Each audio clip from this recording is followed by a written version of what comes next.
Welcome back, Sebastian here. So today, starting the day with my review of the Formula 3 sprint race from Spa-Francorchamps.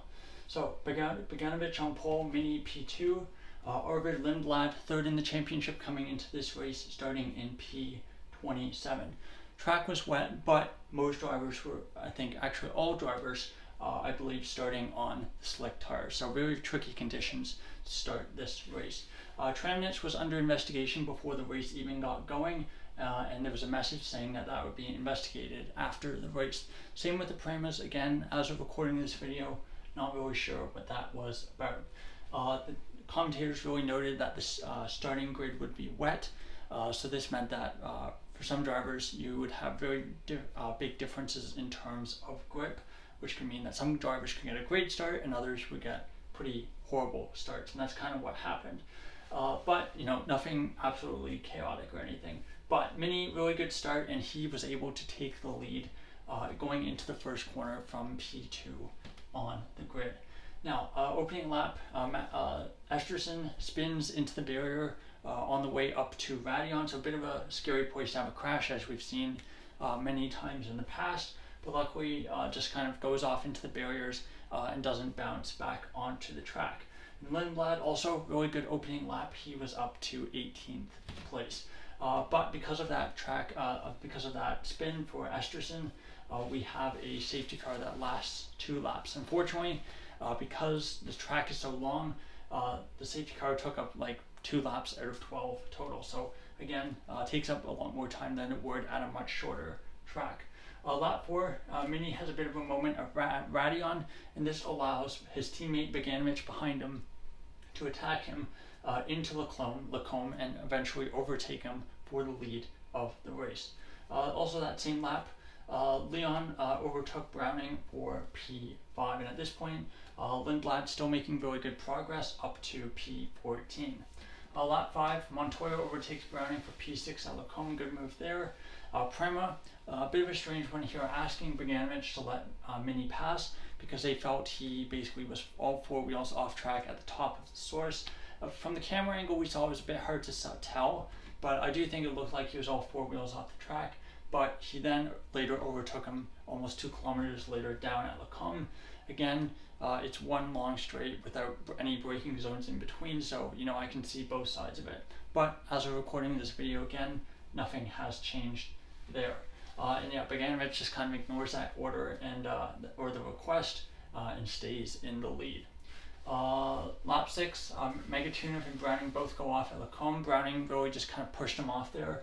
So it'll be interesting to see. I believe that this was under investigation after the race. So again, if Browning gets a 5-second penalty, that could easily drop him outside the points and have a big impact on his ability to fight for the championship with 3 races to go. Lap 8, Beganovic has a bit of a moment at the top of Radion, but was able to keep it on track. Lap 9, Leon overtakes Ramos for P5. Lap 10, Tramnitz tries to overtake Mini at Lacombe, but not able to do so. And then also Tramnitz, kind of a lot of action with him towards the end of the race. He gets black and white flags for track limits, basically going over the track limits too many times. And there's many others as well, I believe Interpuvisak and Stenshorn included. Lap 11, Ramos has a look at Leon, but again not able to make a move. Final lap of the race, Leon overtakes Tramnitz for P3, the final spot on the podium at Lacombe. Ramos then really aggressive, trying to make an overtake on Tramnitz that final 2 sectors of the lap, and he dips a wheel into the gravel, I believe on exit of one of the corners in sector 2. But yeah, again not able to get past Tramnitz. And again, finishing up the race, Beganovic takes the checkered flag, 2nd win of the year for the Swedish driver. And then you had a really chaotic end, not really chaotic, but very close finish, basically between P4 and P10, all of them basically nose to tail crossing the checkered flag. So a bit of a decent F3 sprint race. Of course, with the safety car, that definitely took quite a bit of running away, but again, not a ton of overtakes because track conditions were very tricky and very much not conducive to overtaking. So taking a look at the top 25 today, and then top 25 in your championship. So Beganovic wins. with Mini P2 and Leon P3. Tramnitz P4, Ramos 5th, 6th Megatuno, 7th Browning, 8th Montoya, 9th Fornaroli, 10th Gauthier, 11th Voisin, 12th Lindblad. Good recovery from him. Still outside the points. I believe he got a 5-second penalty. So depending on how far ahead of Van Hoopen and Loke he may keep that position, or he may drop a couple positions there.